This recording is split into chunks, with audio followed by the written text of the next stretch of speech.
New Tracks.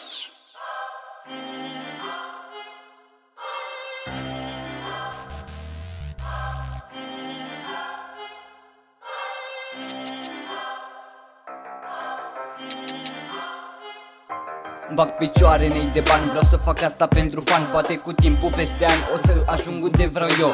Da, bă, vreau să mă duc unde mi-e locul, nu să poluez sonor. Exact ca Dobidocu, poate-ți place ce fac eu, așa că ascultă, bro. Și când o să mă vezi mai slab, nu mă lua la mișto.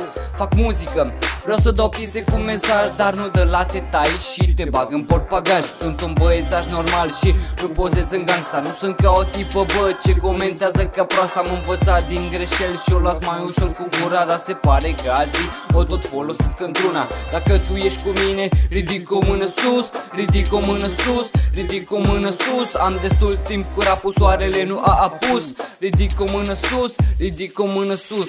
Nu m-am gândit de mult să mă fac remarcat. Pot în piese cât mai bune și nu de alea de rahat. Nu vreau să încep cu rap și după să trec pe alta. O să încerc și chestii noi, că asta este soarta. Am dat de prieteni ăștia care mă văd de când când, și când întorc un pic capul, chiar pe toți vă râzând. Îmi zic în față că mă dau mare cu rapul. Când aud vorbe din astea pe cuvânt, mă doare capul.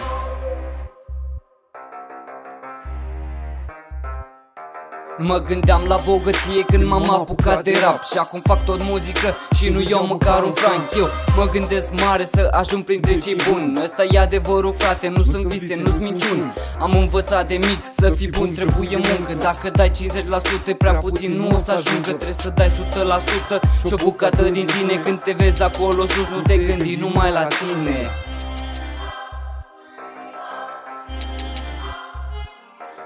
Dacă tu ești cu mine, ridic o mână sus, ridic o mână sus, ridic o mână sus. Am destul timp cu rapul, soarele nu a apus. Ridic o mână sus, ridic o mână sus. Dacă tu ești cu mine, ridic o mână sus, ridic o mână sus, ridic o mână sus. Am destul timp cu rapul, soarele nu a apus.